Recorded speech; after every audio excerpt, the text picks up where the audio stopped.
Hello and welcome to the Global Sports Channel. I'm the host of the show, Mark Philpott, and I'm so pleased and happy to be able to bring you the first episode in our new amazing Global Sports Channel podcast show. Throughout the series, I'm going to be talking to incredible people from all over the world to do with sports, whether they be current, retired, or next generation sports stars. I'm going to be talking to sports psychiatrists, psychologists, sports nutritionist, and we're going to be talking to representatives of some of the leading federations and associations around the world. So if you think of the IOC, FIFA, FINA, and all those other governing bodies, I'm going to bring them to task on a whole lot of issues that are affecting sports people across the world. We're also going to be doing product reviews, so if you're after the latest sports gadgets and gizmos, and you want to find out what they work like before you go and buy them, then you can check them all out here on the Global Sports Channel. We're going to be doing in-depth reviews and showing you how all these pieces of equipment can help you enhance your sporting experience. So there you go. We've got lots to look forward to on the Global Sports Channel. And today I'm going to be interviewing a phenomenal lady who is an incredible sportswoman. She's going to be talking to us about an incredible race that she did in Mexico recently. It was a race where she did 20 Ironman triathlons back to back. That's right, it's called a Deca triathlon. It's an ultra distance race. It's an incredible feat for any human being to actually finish this race. But she did a lot more than that. So let's go and find out all about her and her particular adventure. Thank you for watching the Global Sports Channel. Don't forget to subscribe and like the channel, and then you'll be notified every time we drop a new episode. Let's get on with the show. So, it's an extremely warm welcome to the Global Sports Channel today to Shanda Hill. Shanda, how are you today? Doing good, Mark. And in beautiful Canada. Tell us all where you are exactly in Canada, and you're just telling me that it's really balmy and warm outside today. I'm in Vernon, British Columbia, and it was 17 degrees today. I was down on the lake, and I'm guesstimating that the temperature of the water is probably about 17 or 18 degrees. It's equal to what's going on outside. It's beautiful. Wow. So you were in the lake on the paddleboard, and did you have your goat with you today? I had two of them with me. You had two of them. I had two of them. You're the only person I know in the world, though, I think, that does actually takes their goat out paddleboarding. But if you're watching and listening to the show today and you do actually take your goat out paddleboarding, drop us a note. We'd love to know, because Shanda might not be the only one out there. Now, I'm also very blessed today because you're the first guest that I've had on the Global Sports Channel. We're just launching this channel. And you were the first name that came into my mind, to be honest, because I was so blown away when I first met you, and what you've achieved and what you are achieving is just incredible. So I wanted to tell your story again, because we're going to be reaching a whole new list of listeners and viewers this time around. I didn't have the pleasure of having you on video last time. It was only an audio podcast. So now everybody gets to see you and listen to your amazing story. So let's start from the beginning, because the backstory is pretty phenomenal as well, and I want people to know whereabouts you came from to actually start achieving what you have. So why don't you tell us about, in particular, that bad accident that happened to you as well? Well, I can go back to 2003. I was riding up the mountain that I live on with a friend of mine, and a vehicle, SUV, struck me from behind. And my body flew 30 feet from point of impact. So, imagine if somebody was to take in, and just wind up and punch you, a fairly hefty person, and you fly back a couple feet. Can you imagine what the impact is on the body, flying 30 feet from where you've been hit? And it was, I don't have any recollection of being hit. I have, just this blank point from where my brain erased everything that happened. There's never ever been flashbacks, for which, it's a blessing and a curse, because I would really love to be able to, have a clearer version other than what I've just been told. But at the same time, the blessing is that, it's happened. There's not a thing I can do about it. And if there was flashbacks, I don't think that I would be really feeling blessed if I had to relive that every day or in my nightmares. So I'm just choosing to take the silver lining from that. And Mark, it wasn't easy because there was so much time after my accident. I've got a terrible memory because of that, but there's so much time after my accident that's it's just a blur. Mm. And I'm thankful that I had my mother there, and she was with me all the time. She would roll me over in bed. I couldn't move, and I had incredible swelling in my neck. I had, discs in my back that had been injured. Anything you can take from point of impact, whiplash, I had it, bruising down my body. And what we didn't know about immediately was that I had bleeding in my brain. And post-traumatic brain injury back then was not even recognized by the NHL. It was, all brain trauma and all of these, things that have gone on since to recognize traumatic brain injury have all come about, in the years since that. So it was still at the time very hard for the doctor that was dealing with me to really know what was going on. And my mom was going, hey, my daughter's personality is not the same. Nothing about my daughter's the same. What's going on? And she just wanted answers because she wanted to be able to deal with me properly and get me the help that I needed. So that was there was a really tough 5 years, I'd say, was the hardest part after getting hit. And, as much as I'd like to say it doesn't affect me at all now, there's many things. I mean, you could talk to my partner. There's many things that he recognizes that are still, I get to a point in the evening, or I get to a point where I'm tired, both mentally and physically, and it seems to be a combination of both. And, I can turn almost back into a child. So tell us about when the first recollections you had. When were you in hospital when you started to be conscious of what was going on, and even though you didn't remember the accident itself, how long was it before you really came to and were okay? So the first actual blurry memories that I have are just really bright lights. Yep. And so from what I know, it's when I was being wheeled through the hospital. Until that point, there's absolutely nothing. So then everything just kind of went black again. Mm. So all of that, even though it's still blurry, that's my first actual memories of after the accident. So I mean, if I was to guess at the time from the ambulance arrived, I would say, between probably around a half an hour after. Okay. So and then everything just went black again, and then everything in and around that period it's not that clear. Right. I think most actual memories I speak of are because people have reiterated them to me. Yeah, fair enough. Now, when we're going to talk today, we're going to talk about an incredible race you did, but I don't want to just get there because there's so much build up to it. There's so much anticipation to it. You've climbed out of hospital literally and got yourself back on your feet again. What was it like in terms of the rehabilitation process from an emotional point of view and a physical point of view? So getting back on the bike, so to speak, to use a literal sense, but how long did that take and what was it like? Well, what had happened is when I went to my doctor, and I had physiotherapy, I had acupuncture, I had massage, I had neurologists, I had psychologists. I think I've seen about 13 doctors since that accident. And, you start to feel like a guinea pig. That's a really hard part of the emotional process because they're trying to pinpoint what's going on and your highs and your lows. And you're just feeling like you're a test dummy. So, yeah. And I think especially back at that time where, they were still figuring out a lot about the brain.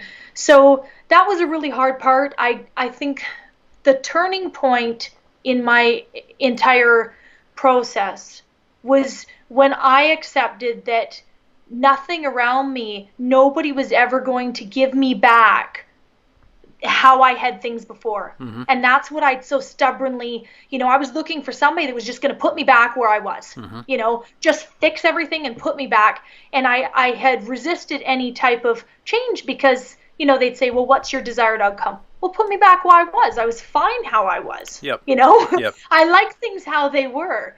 So I think when I finally let that go, when I thought nobody's going to actually help me but myself, in terms of coming to grips with this and moving forward how things were. And that was a really big turning point for me, because then I started to go, well, things aren't how they are. I'm going to work the best with what I can. Mm-hmm. And I have control over little things. I don't have control over the whole situation, but I have control over my choices, my attitude. And the biggest thing after my accident, as far as physical, I had a goal, and it's so crazy now, because when we get further into your program, I think about it. My goal was to walk a kilometer. Right. That's laying in my bed, and I made that my goal. And because I had spasms in my back, because I had so many physical issues, combined with the mental, I would, when something wasn't going how I felt it should, yeah, I would just completely melt down, because I couldn't get out of my body what I had before. Yeah. And my body wouldn't do what I wanted. It wouldn't, my mind wouldn't do what I wanted. And so I was struggling. Yeah. And so, I'd start walking down the road. I'd say to my mom, I'm going to walk to town, and it's 8 kilometers. I'd start walking, and I'd end up in the ditch, like lying on the side of the ditch, bawling my eyes out, phoning my mom on my cell phone, come pick me up, because my back was like, no, you're not going any further. You're done. Yeah. Wow. Or a car would go by fast, and that whoosh of air would bring back some sort of, reaction that I didn't expect. Yeah. Yeah. So, incredible. But that was my first goal. And then, once I got to a kilometer, I think something switched in my brain, because, well, if you can do a kilometer, you can do 2. And I think it's been a mantra ever since, because, well, what can you do? And I maybe it's part of the brain injury, because it doesn't seem to me my brain has drawn these limits, because I always have this question, I'm alive, I'm not dead. Yeah. What can I do? Yeah. So what was the medical prognosis in terms of, what did the so-called experts say in terms of your rehab and what you were going to be able to get back to? When you said get me back to where I was, did they say that was going to be achievable? No. I'd been racing BMX bikes previous to the accident, and the doctor told me that's not going to happen. You're not going to race BMX anymore. And he was partially right, looking back. He was partially right, because I think he gave worst case, because they don't want to get your hopes up and then crush them. And I think it worked in reverse, because all I could think about all the time was how I was going to prove him wrong. But he was actually realistic in the sense that BMX is a sport where there's a very high rate of concussions. Yeah. And his biggest concern, aside from the fact that I had equilibrium problems, I had, balance, dizziness, all of those issues, he didn't want to see any more trauma to my head. And so, I get it now, but I was just so determined to get back on that bike. And I never went back and was able to race at a level that I had before, but I did take a good hard whack at it. And I think after a couple more crashes, I thought, you know what, it's going to take one more good whack and I'll be done. And so at that point, I dropped BMX, and I was never as good as I had been, but I proved the doctor wrong. And I was really kind of sitting in limbo. That was about 2010. Yep. And I was going to the gym. I was still on a rehab program at the gym. And a couple girls were in the sauna. And I was in there one day listening to them, and they were talking about how they trained for, months to do this half marathon. And I didn't even know. I grew up without TV, right? I didn't even know what a half marathon entailed at that point. Right. But I looked, it's superficial, but I looked these girls up and down. I was like, well, if they can do it, I can do it. Right. So, yeah.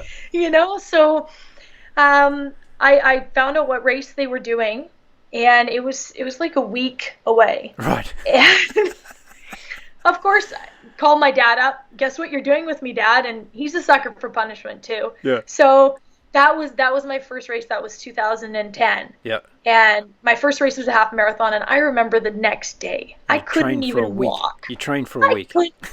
I couldn't walk, Mark.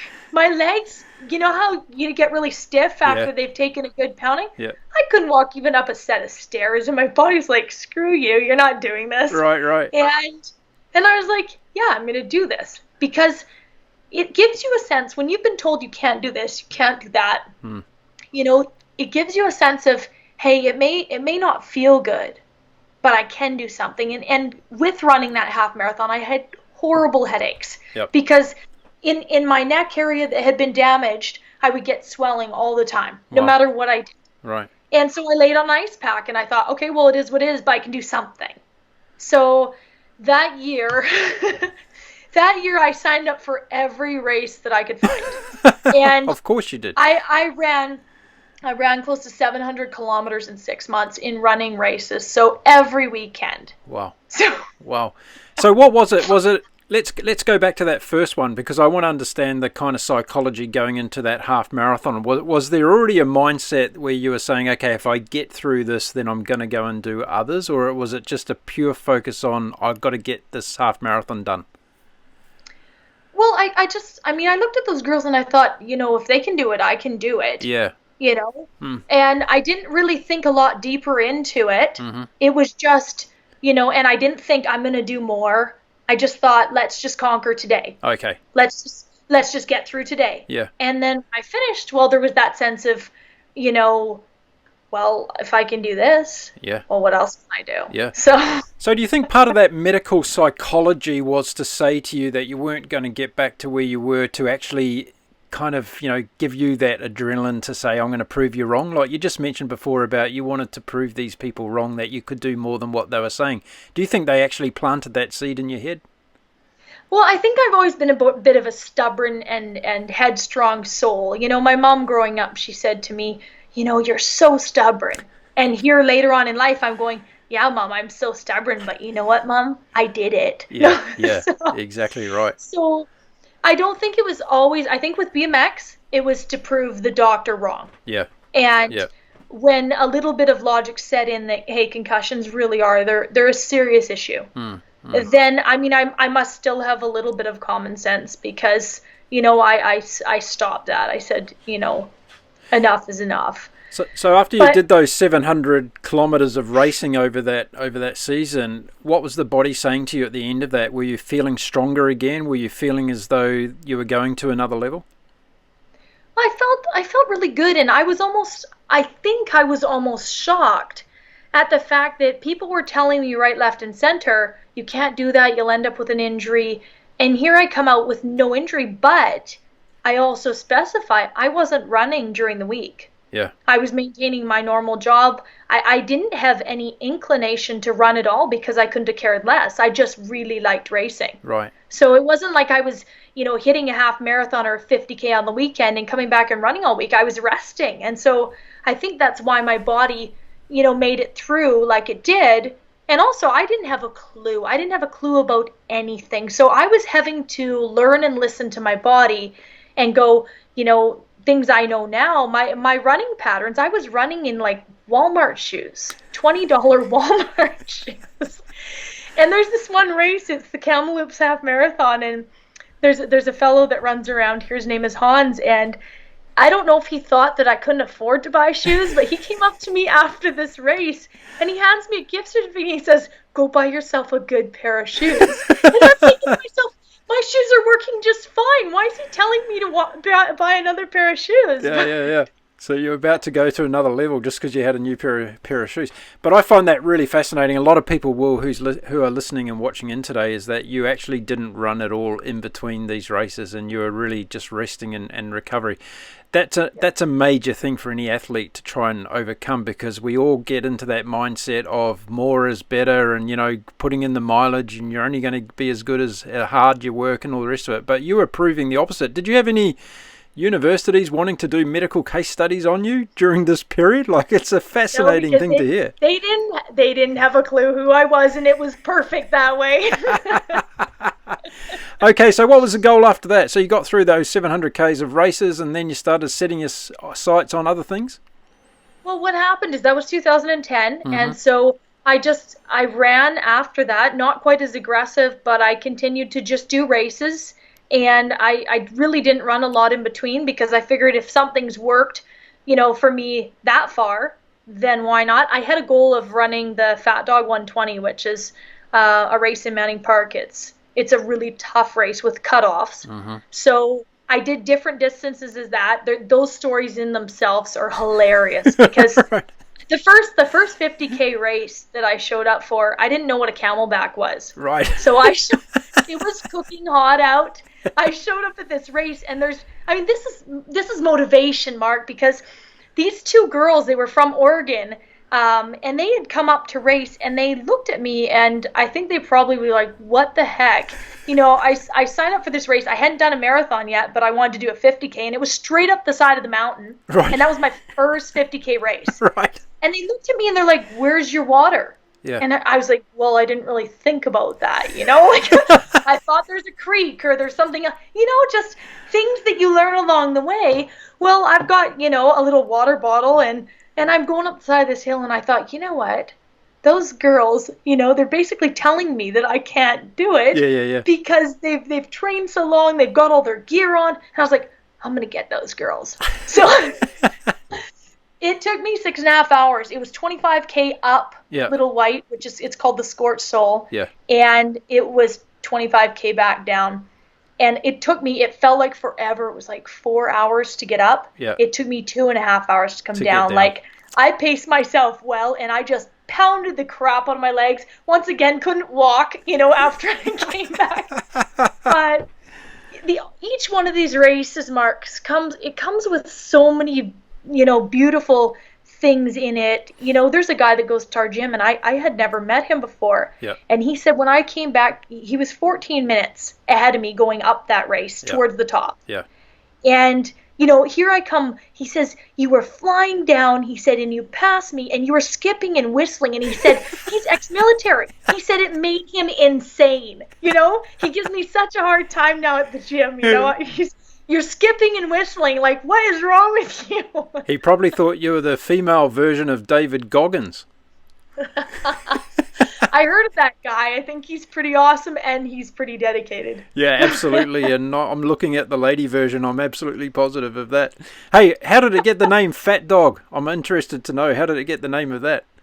You know what? I have no idea. You don't know? I have not the slightest clue. But, it's run by a lady named Heather, and she's really wonderful. And so, yeah. I've always been fascinated by some of these race names, because you just don't know the backstory. Where how do they got some of these names? Maybe are incredible. You need to come down here and try that race out. Yeah, I'd love to. It's got the same elevation over 120 miles as Mount Everest, the same elevation gain. Whoa. It's gnarly. And there's a 48-hour cutoff. Have you done it again since then? Have you done it again? I have not. I have never succeeded at the 120. Right. Look at me. I'm 150 pounds, like I'm not that fast. No. I've rolled my ankle and, broken my toes on that race. Yeah. And I've finished the 50 miler. I've finished the 25. Yeah. And there's always been something that went wrong in the 120. So look, see, I've DNF'd races. There you go. Wow.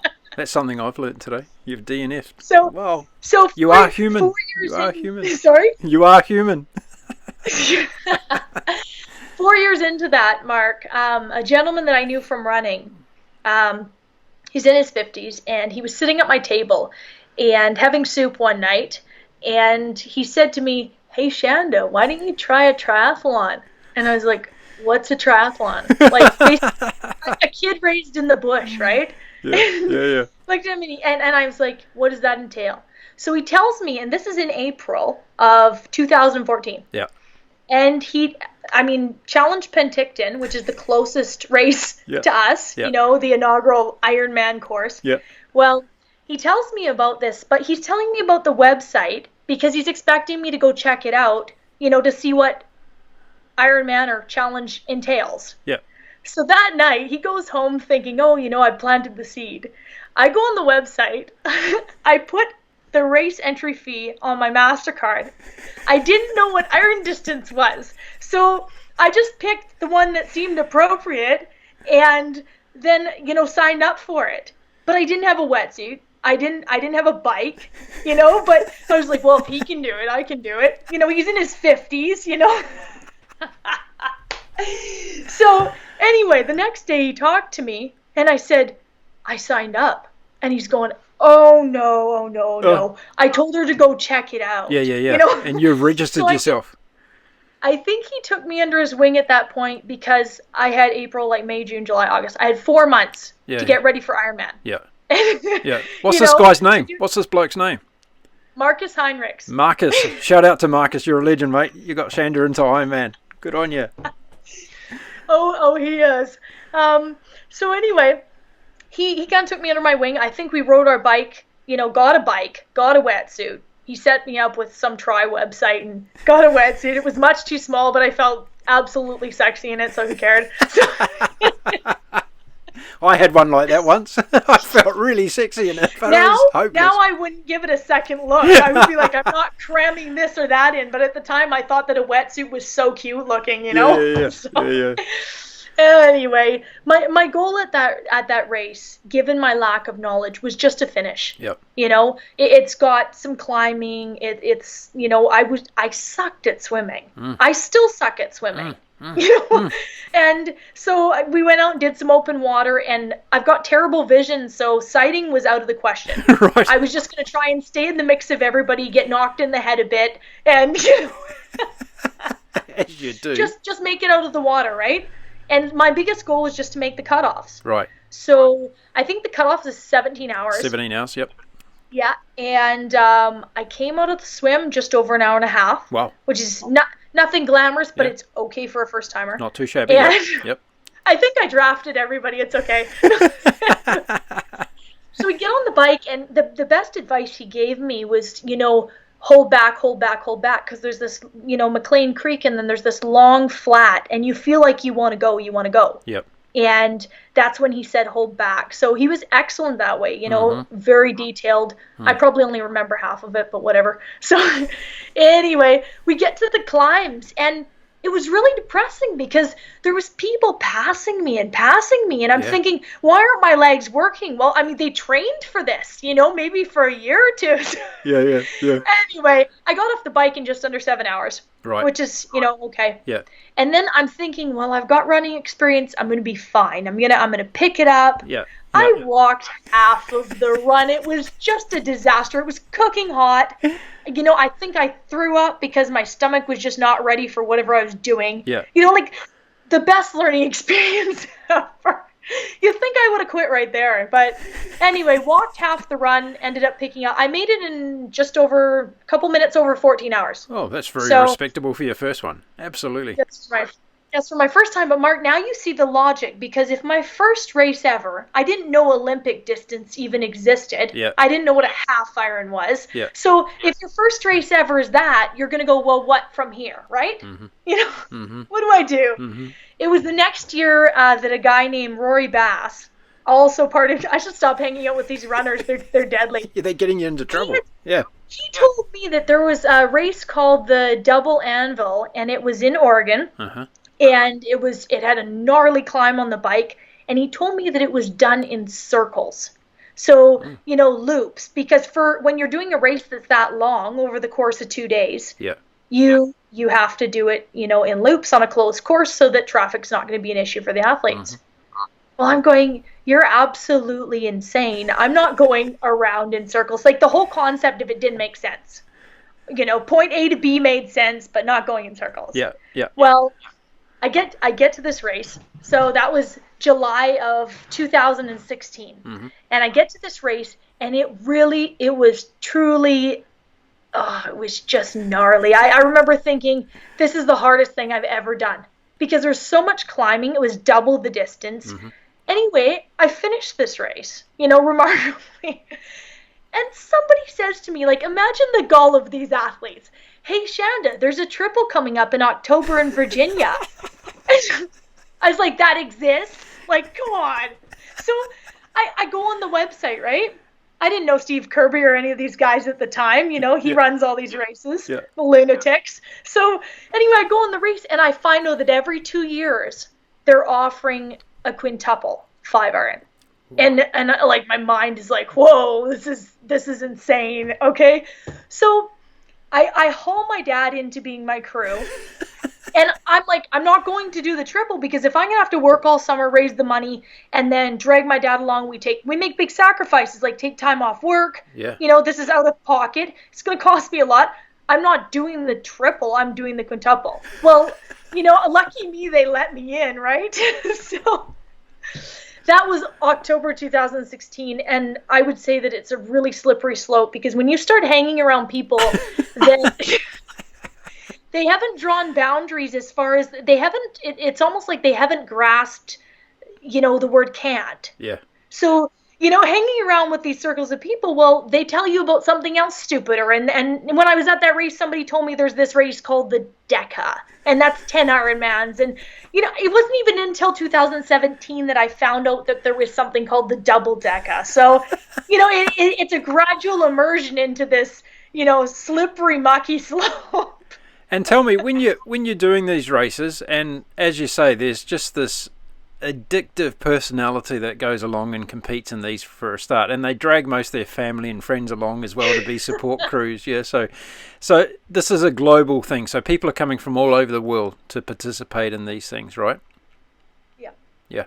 Okay. Yes, there's a sucker for every punishment, Mark. Doesn't matter what nationality you are, you can get suckered into doing these things. Okay, so the double decker came on your radar, and was it a kind of a love at first sight? Did you say, I have to do this? Well, when I started learning about these races, I always had this goal of I want to hit the end. I want to have an end goal, because I always thought to myself, there's many things I want to do in life, and it didn't just stop at triathlon. I thought I'll go on do this or that. I mean, but triathlon has seemed to really fit, and because I still have goals, and I want to knock off a couple more this year, it didn't happen. So until I've hit the end note of the goals that I have, I don't know if I'll be moving on to something else, because one thing gets in the way of the other, and there's only so many hours in a day. Okay, let's switch gears into double decker Mexico, because this was really you stepping up to the grand level, isn't it? This is the granddaddy of them all, isn't it? Believe it or not, Mark, this was the day that we were at the, I say interrogation ceremony, but it was when we were at the pre race ceremony. Yeah. A photo came up on my history today, and that was when we were in Mexico this day, yep. last year, yep. and we were having our, pre-race meal, yeah. because we were getting ready to go at it. Now, when you talk about a pre-race meal to do 20 Ironmans back to back, I would assume that you're actually having a pre-race meal for a week before you start that race, yeah? Yeah, it was. You know what? It's typical. They serve a lot of the same stuff, yeah. race food at these. Yeah. At these meals, pasta, breads, carbs, Yeah. And yeah, it's a bit of an interesting situation. Okay, so this race was in a place called Leon in Mexico. Tell us about Leon. What's famous about Leon? Did you get to actually see any part of the city other than the race course? The crappy thing with my memory is I have bits and pieces, but even now, like I was saying to my partner the other day, is it really gets blurry really quick. And I don't know if that's just because of the race. I didn't get to go out a whole lot. We went to, the massage therapist. We went and visited with his family, because the race crew there is really, really tight. I mean, the people are incredible. Race director and his family are incredible. But I didn't really get to go out and around. I mean, prior to the race, I was there, about a week. And so we walked around to the mall, checked out things and stuff, but not really, we didn't venture far from the race location, just because, waiting for the other athletes to show up. So whereabouts in Mexico is Leon? Leon is not too far. I think it's half hour from the Guadalajara airport. Okay, yep. And then once we get to Leon, we stayed, I think it's Crown Plaza Hotel. Yeah. And the race venue is literally 5 minutes down the road. So we basically get into our hotel. Yeah. And then the day of the race, they have all these tents set up at the race venue. Each person's assigned a tent. Uh-huh. That's going to be your home for the next month. And as we learned really quickly, when it rained, It really rains. I mean, I had days where I was racing and everything was wet. The beauty is that the sun comes out really quickly after. So if you can afford the time, or somebody will pull all your crap out of your tent for you, you can have a dry bed the next night. Right. Okay, so let's go back to the starting line though. You're standing there and you're waiting to start a 20 Ironman back-to-back race. How do you departmentalize that into your brain in terms of do you just look at it as one Ironman at a time, or what? No, not at all. I don't know how anybody else looks at it, but the way that it makes it easy for me is I know that the swim is going to be 2 sunrises and 2 sunsets. Right. Okay. Because it's in an outdoor pool. I know it's going to get light and it's going to get dark, and it's going to get light and it's going to get dark. And given that I'm the slowest swimmer out there ever, almost the slowest swimmer, I just try to survive the swim, honestly. Like, I'm a terrible swimmer. I don't try and improve on swimming. I focus on the run and the bike. Yeah. And I just get through the swim. Right. So, when you look at it as though you just want to exercise essentially for a day. Right. I don't think about the other, 25 days. Yeah. I only think about finishing that day. Right. Okay. And it's bizarre because when I was out on the bike, my goals at the end of each day were I look forward to when I would either, have lunch or when I would have dinner. The biggest thing was a shower. Some athletes go for 5 days. I would lose my mind. I appreciate being clean. Yeah. I have to make it up on the bike, because if you're not showering, you can put in more miles, but I'm willing to put in the extra effort so I can have my shower at the end of the day. And I really look forward to my sleep. So basically those are things that I think about during the day. And you play little games with yourself when I'm out on the bike, or you're swimming, you're thinking, I'll do 30 laps and then I'm going to have a snack. Yeah. So you just make mini goals. You never think of the whole picture. If you do that, you might as well just quit right there. Yeah, exactly. Now, when you started, there was how many other participants were on the start line with you, and how many of those were ladies? There was 5 women that started. Yeah. 14 people total. 14 in total only. 14 total. Wow. Yeah, there's 14 loony bins in the whole world. You know what? I guarantee you there'd be double there, but a lot of people, travel's hard for them. Finances are hard. Yeah. I feel blessed to have started with 14 people. Yeah, absolutely. 7 of them finished, and 4 of those were women, which is absolutely unreal. So women were the majority of finishers in this race. Wow, that's incredible. Yeah. So, okay, so there's we talk about the black line in a swimming pool, but for 2 days that's quite ridiculous, looking at a black line up and down the swimming pool.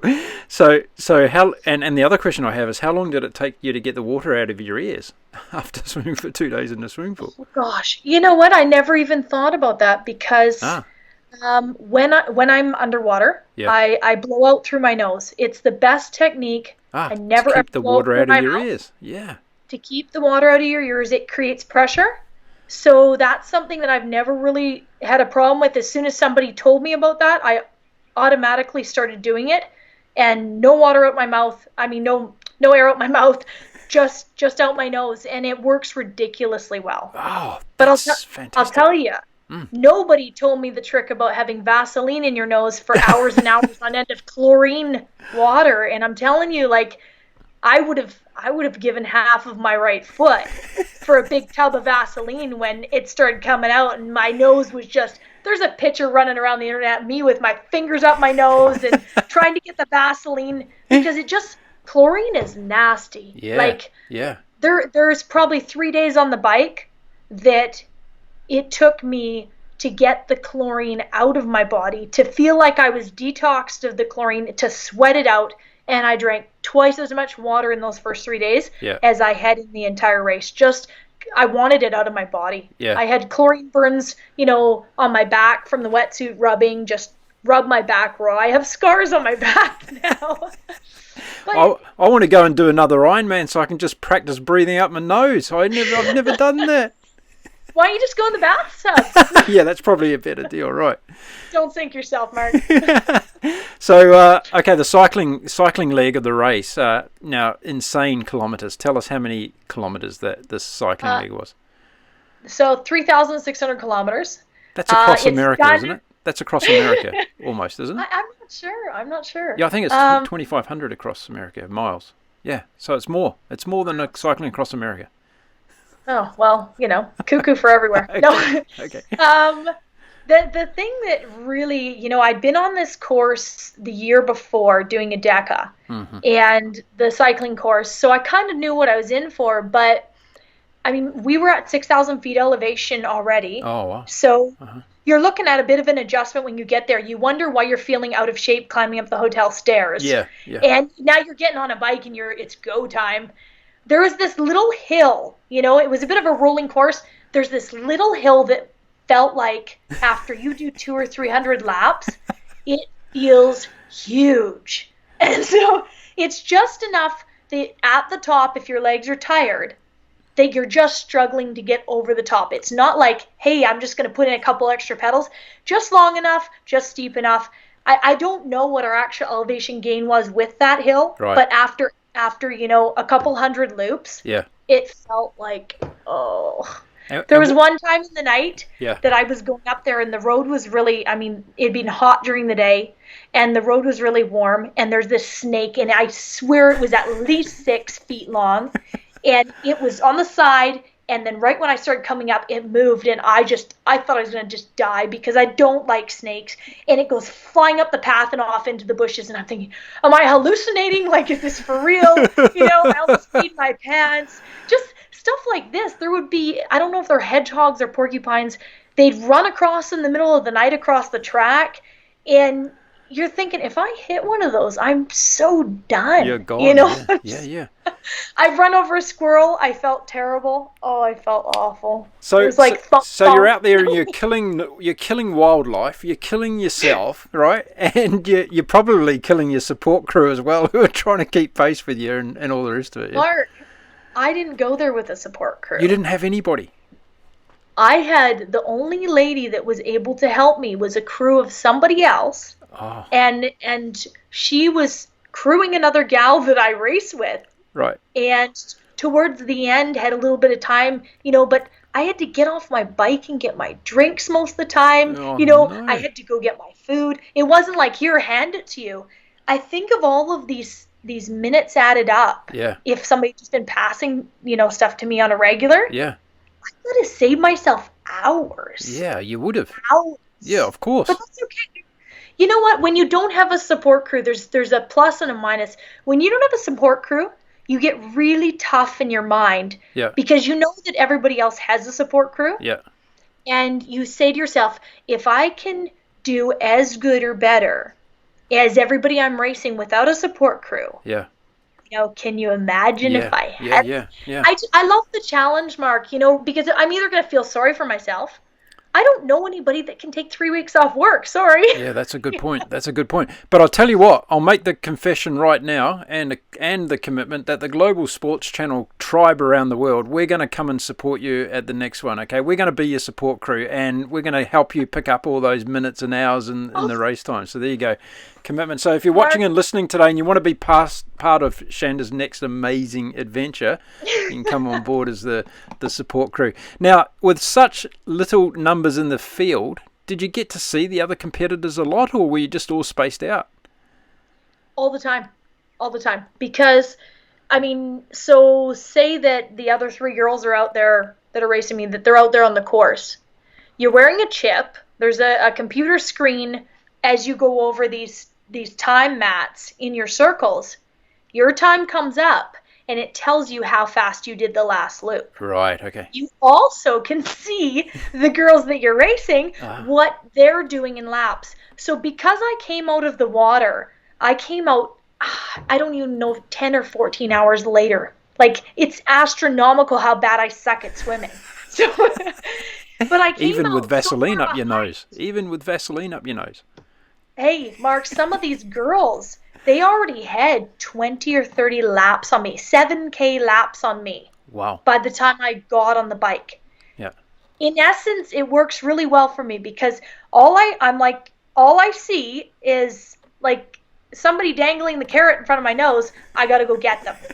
And that's the part in me that just loves the hunt, you know? I don't really like being in the front. I like stalking my prey. Yeah. So, So I look at these girls ahead of me and I thought, you know what? I'm going to do everything I can on this bike to get them. And I've been on my bike 3 times last year, Mark. Like, the odds were stacked. They were. I mean, I had too much on the go. I didn't have the time to train. But when you set your mind to something, you know, heaven help anybody that stands in your way. Yeah. When you are determined. Yeah. Because all I thought is, if these girls are going to do 21-minute laps, I'm going to do 20, and I'm going to do it as long and as hard. And then when I started to think about it, I thought, well, I can do 19-minute laps. Why should I be doing 21? Yeah. Okay, well, you know what? That just means I'm going to advance each lap. There was times, these girls are better at not sleeping. Because of my brain injury, I have to sleep. They know this. It's my disadvantage. Mm-hmm. Bless their hearts. I love the girls I race with. Mm-hmm. I really do. Mm-hmm. Like, we're tight. Yep. But when you're racing, it's still a game, and I love that game. So anyway, they would get on their bikes, and I would see in the morning when I'm fresh, when my brain is solid, I get a good night's sleep. I like to see how many laps I can pound out at 15 minutes. Right. And so I get on my bike, and then it came to a point where I was lapping them because they're tired because they hadn't slept as much. Yeah, of course. And so I was like, okay, well, guess what? Morning time, it's game on, girl. Yeah. So how many hours of sleep were you getting? What was the sleep regime? I would average, I think, 6, 7. 6 or 7, okay. That's a lot. It's a lot for anybody in the ultra world, you know? Yeah. Some of them are operating on 2-3 hours of sleep a night. Yeah, wow. So, wow. But you know what? I know my strengths and weaknesses, and I know what my output is when my brain gets the rest it needs. Yeah. And so it could be used as a disadvantage. I could view it as a disadvantage, or I could say it is what it is. Yeah. I also have ridiculously powerful legs, and I'm going to give it what I can when I can. So are you telling me that I wouldn't have a chance of winning this race if I was getting 12 hours sleep a night? You would have to go really darn fast when you're not sleeping, buddy. That's a killer. Everything's possible, Mark. Everything's possible. Yeah. I don't write anybody off. Of course.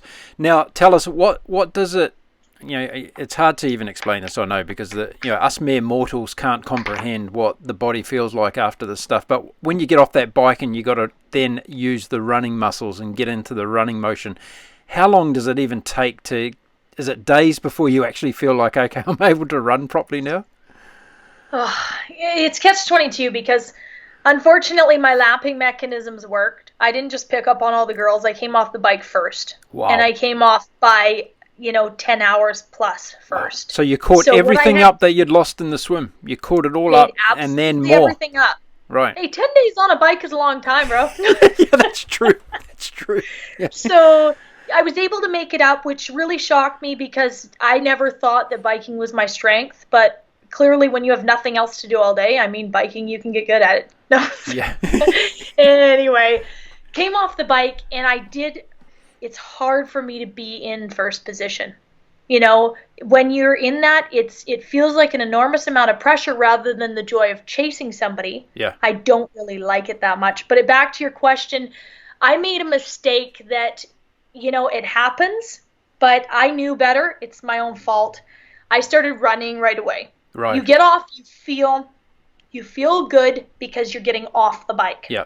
And you haven't used any of your running muscles. Yeah. Well, the entire duration of the run, I had shin splints. And I had shin splints it's the worst I've ever had in my entire life. So I would make little mini goals of, walk 4 lines on the pavement. There's these passing lanes, walk for 4 yellow lines and then run for 4 or 8 or whatever you're feeling. And I would make those little goals. Every single step sucked. But you know what? It's like a 2-kilometer out and back. You are seeing your competition. When they get out on that course, yeah, you see them whether you want to see them or not. Yeah. You see them. And when somebody goes in for a nap, you know they're in for a nap because they're not on course. Yeah. So if you're off, what the girls did, and I admire them for this, is they developed this great strategy that when I wasn't on course, they picked up the speed. Right. So they're like, they're like gaining little bits and little bits because I sleep a lot longer. Yeah, right. I sleep. I was probably doing at least 8 hours a night there. Wow. So Wow. So yeah. why is To my the course disadvantage. so short? Because you said that the cycling leg is 7 kilometer loops and then the run one is 2. So how come it's so short? One, because then you're very, very close to water and you're very, very close to food. Okay. Two, I'm not sure of this, but this is my speculation, is because it's a open park, it's open to the public, and there is people coming and going, and it's easier to contain the race course Yeah. rather than because the walking course for the park goes that entire loop, Right, the right. 7K. Yeah, yeah. But I don't think it would be practical for the racers to be out there in the heat of the day, doing a 7K loop without access to, their water when they're cooking hot and halfway around they're thirsty or whatever it be. I think it's also practical for the park to contain all the racers, keep them out of everybody's hair, so to speak. So did you have Yeah. a sleeping strategy where you kept out of the heat of the day and did most of your hard work at night, or the other way around? Well, I tossed it up, and the hardest thing for me is it's incredibly hard to sleep during the day and go at night because when it gets dark, I get sleepy, and my brain says, "Come on now, give it a break." Yeah. Like, and I think my impulse to sleep is 10 times that of a normal person because if I run my brain past a part from having had the brain injury, if I run my brain past a part and skip a sleep, it's really, really hard for me to function. And it's very important that my brain be functioning because otherwise I'm forgetting to eat, I'm forgetting to drink. We both know that that's a recipe for pure disaster. Yeah, yeah. If you are not on top of your nutrition, you're not on top of your liquids, you're going to write yourself off. Yeah. Now, 2 days from the finish, I was still doing quite well considering my toes were a bit banged up. Hope you haven't seen them. I have. My shin splints. I'm sorry. And 2 days from the finish, something I ate, I got food poisoning, Oh, and it's something I don't wish on anybody outside of racing. Never mind when you're racing. It's terrible. Everything's coming out both ends, and you can literally drop 10 pounds overnight. wow. And I was bad enough that I wasn't making it out of my tent. I had a bucket. Yep. So Yeah. so I get up the next morning and I still feel like crap, but I'm just gutted. And I walked out of my tent and I walked to the bathroom and somebody said, "Wow, you look like you've dropped 10 pounds." And I was like, if you only knew, Yeah. if you had half a clue what's just, it was terrible. And then for the next, day and a half after that, it was incredibly hard to keep anything down because what I was doing is I'm going, everybody's starting to gain miles on me and I want to keep going. Like I still have that race spirit. Yep. And my body's going, "Hey, screw you, this Yeah. is not happening." Yeah. I'd start to run, my stomach would just get twisted in a knot. I'd be in the bathroom throwing up. It was, I look back now and I think, how did I finish that? You know what it is? No, what is it? Psychologically, you're like, I'm 24 days in. I just, not wasted, but I just spent, invested 24 of my days of my life. Yeah. It took a whole, year to get here. Yeah. There's so much, and you don't think I need to struggle and stop. You think I have 2 days left To go, yeah. You know? Right. So it was like I have to get to the finish line no matter what. This is not going to kill me, right? It wasn't an option. I mean, nothing was broken. Yeah. I could walk. Yeah. I couldn't run at that point. But I mean, if you can actually move, well, what's your excuse to be sitting? Yeah. You know what I mean? Yeah. So when you saw other competitors dropping out of the race, was that a bit of an adrenaline rush for you to say, okay, another one's gone and I can keep pushing now? No. And no? No, it almost feels, because these are people that you're relatively close to. Think of, 14 people in the whole world that are, have that drive. Yeah. You know, You're a family. it's really hard because I know what it's like to not complete a race. Yeah. I know what's been invested in that race, and for me, it's a really sad feeling because you don't want to see anybody drop. Sure. Sure. You don't want to see anybody drop. Yeah. So Yeah. yeah. Okay. One of my really dear friends from Germany, he came over. He'd raced me at a couple races. I just love him to bits. And he ended up dropping in the run section, and it was so sad, because you'll ask people out on course, oh, so and so, how are they doing? And you'll hear through the grapevine, oh, they're not doing good. And then, what do you do? Like, if somebody's in the mindset that they're going to quit, there's not a thing you can do to stop them, because you're fighting at that point. You're fighting your own personal battle. Nothing anybody can say around you will either make you go faster, make you go slower. Yeah. I'm not provoked that way, and so it becomes your own little battle out there. Yeah. You're just fighting your own power. I understand that, and having done a few Ironmans, single Ironmans myself, there's that sense of camaraderie for sure. You see each other on the bike and the run a lot, because you're in the vicinity of those people that are pacing around about the same time as yourself, and you become connected in a kind of strange and beautiful way, don't you? Yeah, well, I mean, and it goes something I've never seen, to this extent in other sports markets. There was incredible things that happened at this race. We had a guy, he's on his 97th 100-miler right now as we speak. He has done these races for an entire year, I think almost every weekend. He has completed a 100-mile race. Can you imagine? No. He's going for 100. He's on number 97 right now. I mean, his name is Michael Ortiz. Just Okay. Google it. He's a phenomenal guy, but he has done triathlons with me, and he flew in to the race in one of his flights going to or coming back from a 100-miler. He brought chocolates for the girls. We're like Claire and I, in the middle of the night, he shows up, and Claire and I were laying on the pavement, and we're eating chocolate, and it's dark out, and we're thinking, like, this is the best thing in the whole world that's ever happened. He sounds like an angel, a guy that brings you chocolate during a race. Like, what more can you ask for? It's amazing. But I mean, another one of the guys, David Sears, I mean, I've known him only through other races, and he showed up. He brought new shoes for all of the girls. Wow. Because he knew what shape their feet would be in. Yeah. And of course, it's always 2 or 3 sizes bigger, right? Yeah. So he shows up with all of these shoes and, bandages and snacks at that point. When you're really craving, I crave Fig Newtons, Right. and Right. and when you're craving something like that, and somebody shows up with it, it's like the smallest thing in the world is the most beautiful. And I've seen this over and over again in ultras. There's an incredible group of people out there, you know? Yeah, there are. Now let's get back to the end of your race, because everybody's wanting to know what happened and where did you get. So you had the food poisoning, which obviously put a big question mark on the whole thing, but you pulled through. And tell us about the end of the race. What happened? Where did you get?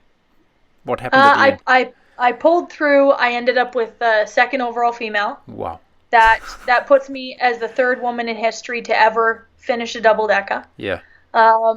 Apparently there's less men and women that have finished double deckers in the world than people that have been on the moon. Right. If it tells you a relativity scale. Right. Somebody told me that afterwards, and I thought, wow, that's insane, I tell you what, you went just about as far as the moon in distance. Considering financially the double decker is much more affordable, and you don't have to be smart to do it. And you don't have to leave orbit. So you got second female, 7 people finished this race, and you're the 3rd woman in history to finish a double-decker. Yes. My goodness. What was the sense of pride and satisfaction when you finished?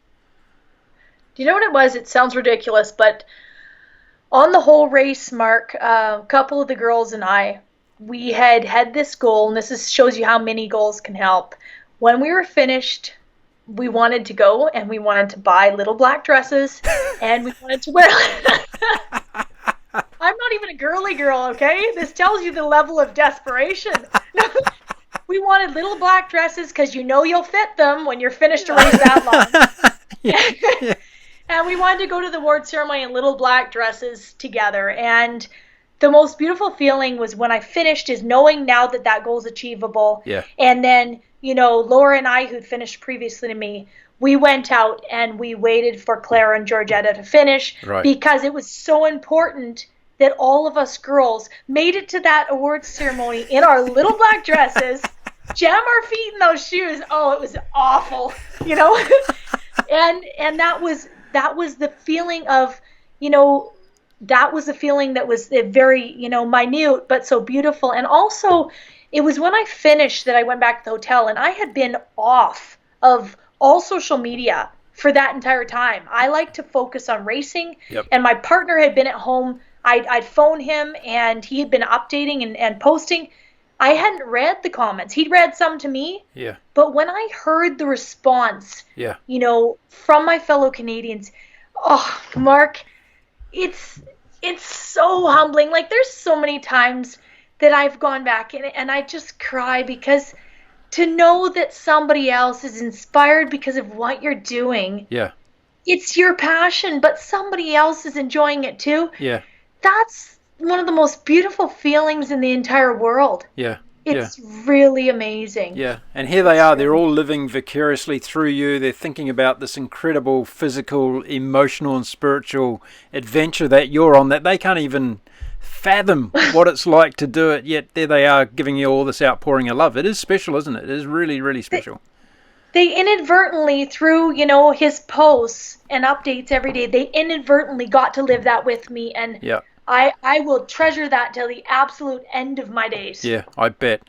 Now, the obvious question is, what is going to happen next? Well, when they start reinstigating races, I still have a couple goals. I mean, there apparently is something called the triple deck out there, but here's the clincher. My favorite type of race is called the continuous format. That's where you do the whole swim, whole bike, whole run. Right. The triple deca to this date is 1 per day. So 30 Ironmans, 1 per day. Okay.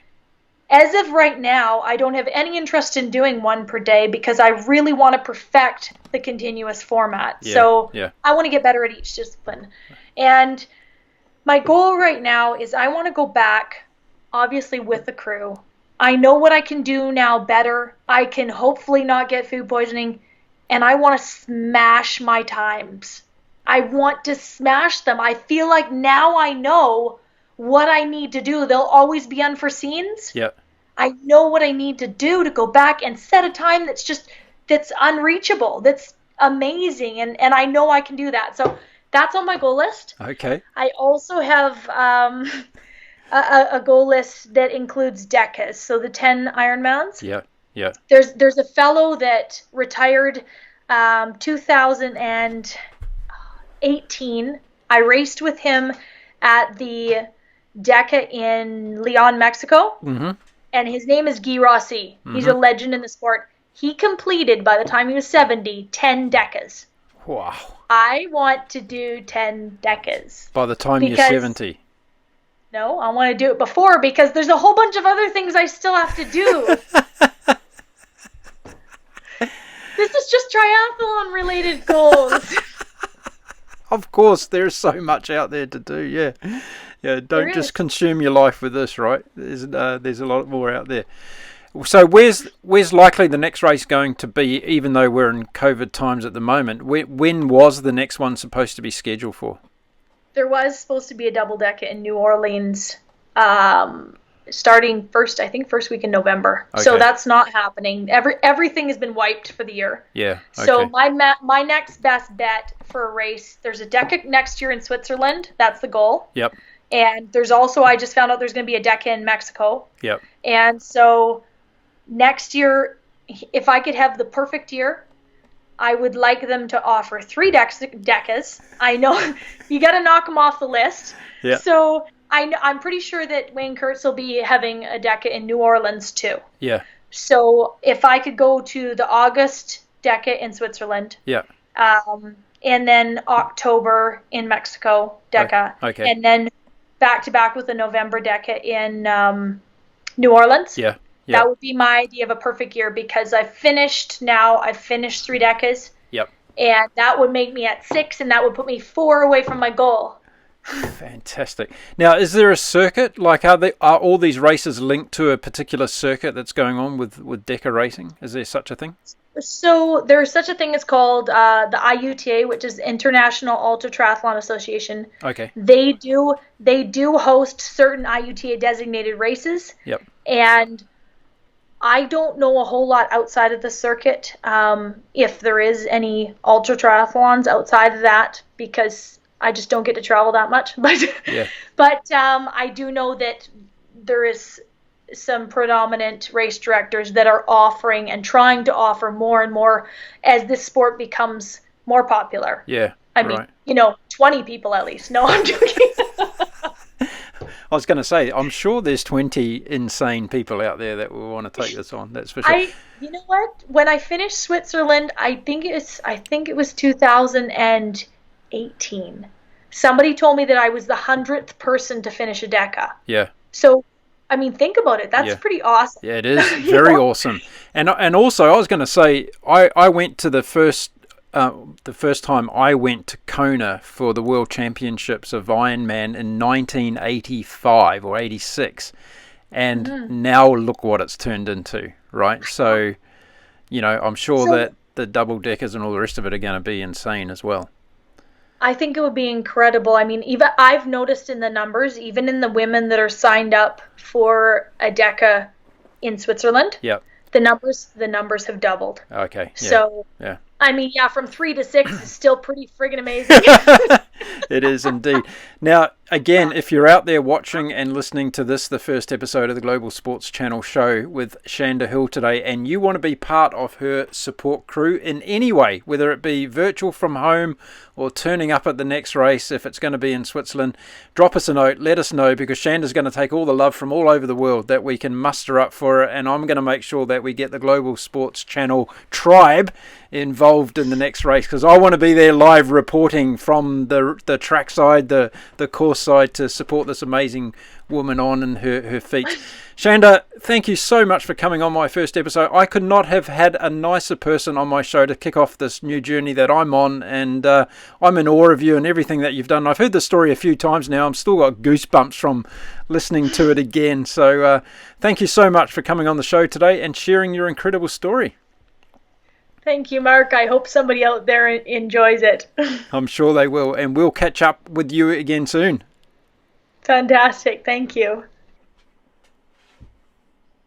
The incredible Shanda Hill talking to us from beautiful British Columbia in Canada today about her amazing double-decker Ironman feat. I hope you enjoyed that, the first episode from the Global Sports Channel, and make sure you subscribe to our channel. Leave your comments, tell us what you thought about Shanda's amazing event and achievement there. Absolutely incredible stuff. If you're not motivated to get out and go for a little bit of a run after that one, I don't think anything will make you motivated. Thanks very much for joining me. My name's Mark Philpott, and until I meet you again next time on the Global Sports Channel, stay happy, stay safe, and stay well, everyone. Bye for now.